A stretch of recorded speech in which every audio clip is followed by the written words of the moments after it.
Hello, ladies and lords. Hello, world. It's McDaddy here, and man, did I need this announcement. This last week was very hard and busy for me, so this was the light at the end of the tunnel. We are getting a new Fire Emblem, and I am stoked. And lo and behold, it is a follow-up to Three Houses. I was not expecting that. Little disappointed that it wasn't the FE4 remake. But hey, I think that's still in the works. We might just have to wait a little bit longer. I originally was thinking of doing a trailer breakdown, but since I was so busy this last weekend, I didn't really have time to hop on it, and everybody's pretty much already done it. So I thought, you know what, I'll just share my hopes. My hopes for this game based on the trailer and based on some of the things that we know. Well, first off, I will say it's likely that this is a sequel based upon what Sothis says and how she looks. Now, I could be wrong about that. Maybe it's not a sequel.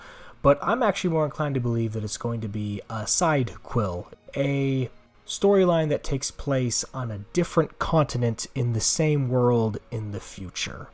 In order to get this out quickly, I will be doing very minimal editing on this video, so you can largely just listen to it, and feel free to share your thoughts in the comments below. First off, let's get our bearings here and go over what we're looking at. So we have this divine sovereign guy who puts on a tournament, it seems, and the winner of this arena tournament will have their wishes granted by him. With this premise, we've got four main characters. We have Kai, who's the underdog looking to save his father, Theodora, some kind of foreign royalty fighting on behalf of her nation. Then we have Letta, who joins the tournament seeking a particular man who has caused her a lot of pain and she wants revenge. And then we have Dietrich. Now, we're not completely sure why Dietrich is there, but it seems he's looking for some kind of dark force that he has to quell. So perhaps he's some kind of inquisitor, monster hunter, not quite sure yet. To say that the trailer left more questions than answers is quite the understatement. We really don't know what's going on here completely. We have a basic idea, but I have so many questions. And there's plenty of theories out there too. One theory in particular is, who exactly is this divine sovereign guy? One thing I heard that was proposed by Adam with FED is that maybe this guy is not really a descendant of Sothis, you know, one of the Nabateans. Nabateans? I don't know. How do you say it? Anyway, there's something extra special about him. And one thing that he proposes, is it possible that he is actually Sothis's Duma? In other words, her crazy brother, and Sothis is involved in an attempt to take him down or stop him before he goes crazy? Now, initially it might seem, okay, wasn't that kind of far-fetched? Well, I wonder, because he seems to have pretty miraculous powers. He can grant wishes. He can seemingly create these dummies to fight in the arena. Rhea and Sedith and Flame didn't have godly powers. This guy seems to have godly powers. And he has his prominent pointy ears just like Sothis. Meanwhile, with Rhea and Fam, we don't really know what their ears look like. It's likely they're pointy, but we never see them. Hey, future Mink Daddy here, and I wanted to show you guys something. So I looked at the Fire Emblem Three Houses art book, and here's this picture right here. As we can see, they seem to have pointed ears under their hair, and it would make sense that they'd want to hide that. However, notice something. When you look at the Divine Sovereign's ears, they're way more similar to Sothis's ears. Meanwhile, Rhea and Fam, their ears look more akin to half-human, half-pointed ears. They're not quite the same. Maybe this is a little bit of a stretch, but I wanted to point this out, and I still think it's pretty good evidence we might be seeing something extra special with this Divine Sovereign guy. But tell me what you think in the comments below. Back to you, weird dude. All this to say, maybe he's actually not a descendant of Sothis, but in fact related to her and has a lot more power at hand, and this is his land, and this is how he is chosen to rule. It's certainly an interesting theory, and I think it'd be a very cool way to take this storyline, but it might absolutely not be true. We'll just have to kind of wait and see. But I think he's the one that I am the most excited to learn more about. Alright, so enough about that. Let's get into my hopes. I've been overall very pleased with what I'm seeing here, but there are a few concerns that I have. The first thing that I really hope is that they lean into the theme. When you first watch this trailer, it is evident that they are taking a lot of inspiration from Rome, the Mediterranean, and Northern Africa. I love this. This is really interesting. They haven't done something like this.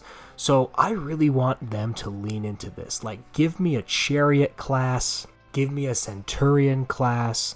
Don't just give me, hey, yo, this is a samurai. No, don't lie to me. That's not a samurai. That's just a myrmidon in disguise. So I really hope that these classes are actually really heavily inspired by their real-world counterparts in history. That would be such a cool angle, and I think it would make the game really stand out a lot. The other thing, too, that I love seeing with that is there are quite a few black characters we're seeing here. I love that. Let's get lots of these different areas, different kinds of cultures and people, and it looks to me, when you really stop and take a look at her emblem behind her head, that Theodora's people is based on Egypt. Now that's awesome. I'm really hoping we get some Egyptian-based classes.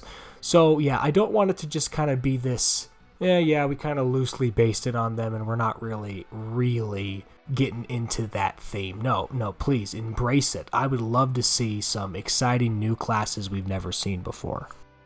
I'm also really, I don't want to say concerned, but wondering about how it'll play. I really loved the way Three Houses tried to make these separate routes that you can play, but the problem is what ended up happening is you would go and play through each of these routes only to find that they shared a lot of the same missions, just with a different coat of paint, whether that's blue lions, the deer, or the eagles. You know, it didn't really change that much.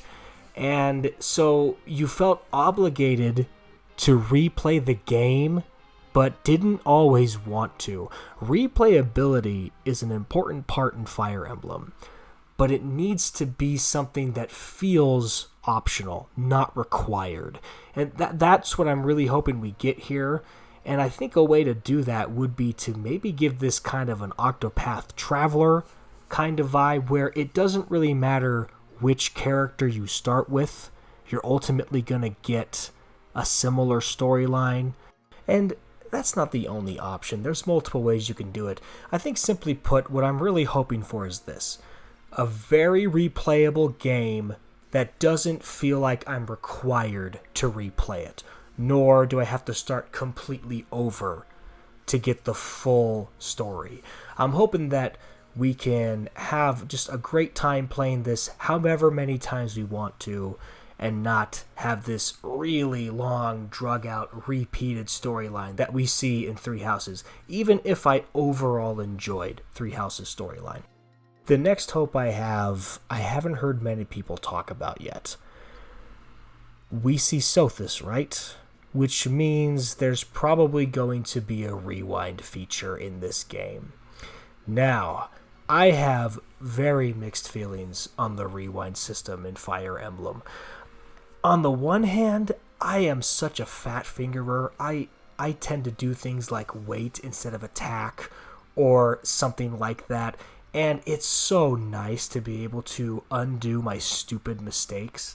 But at the same time, often you can just keep rewinding time until some stupid strategy gets lucky and works.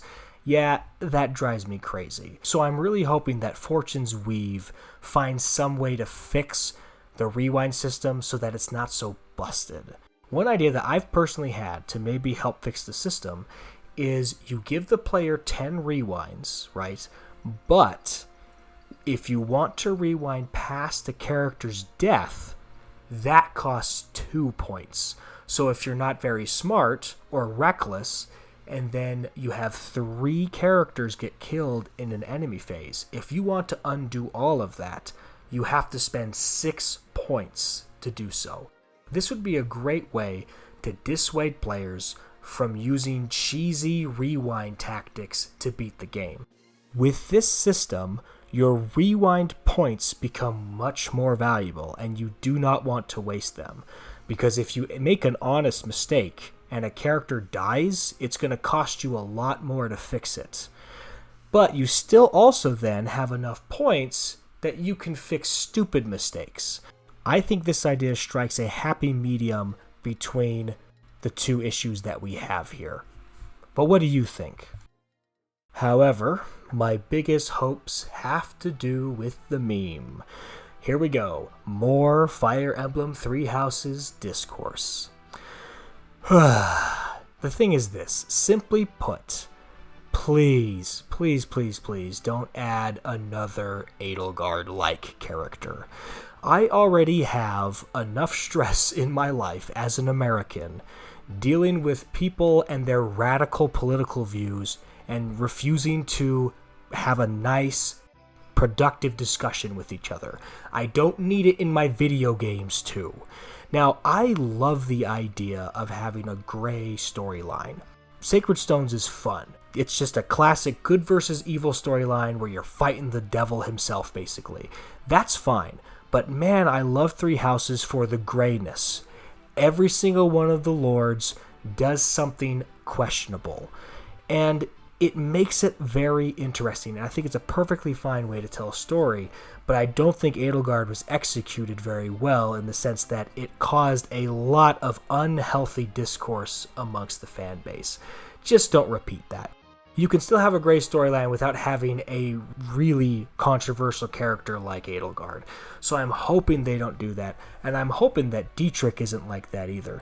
Dietrich seems to be from Foldland, visiting this new continent, if this is in fact a different continent. And some people are worried or wondering if he is a villain. I don't think he is, and I'm hoping he's not. But we'll see. We'll see what happens. Ultimately, yes, I do think that this game will be separate enough from Three Houses that it's not going to be the same exact discussions. So I'm not too worried about that. But if they do add another controversial character, I've had enough of it. Can we please stop and just have a much more civilized discussion about these things? And it's sad to me because I do think a lot of people miss the point of Three Houses.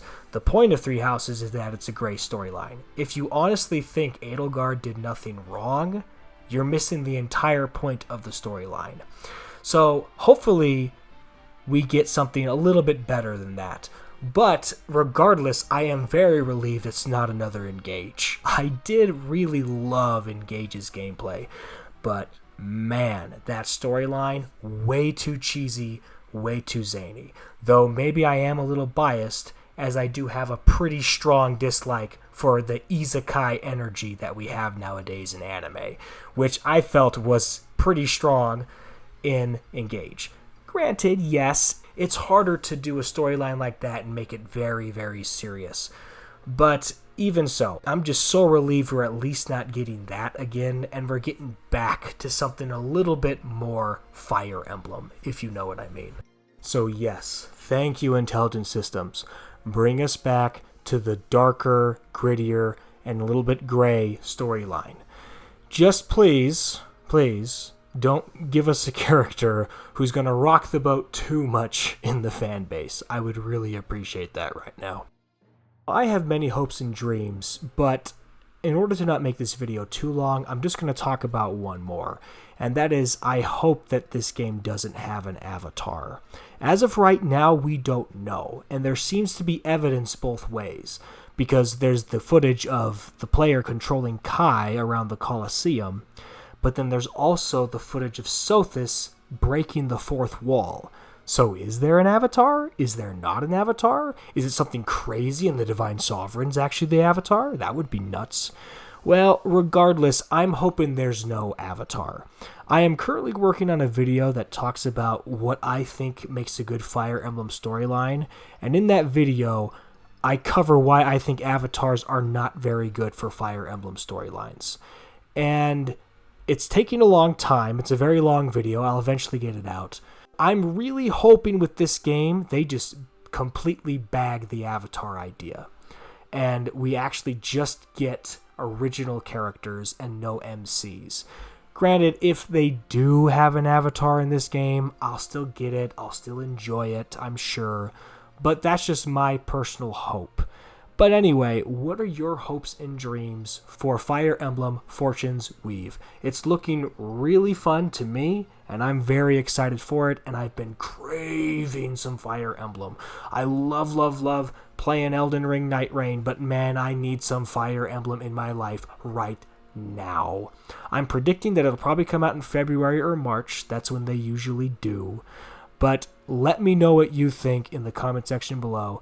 And if you're interested in more of my videos, then don't forget to subscribe. Gimme what you got. This is some kind of twisted joke. Gimme what you got. This is some kind of twisted joke. Gimme what you got. This is some twisted joke.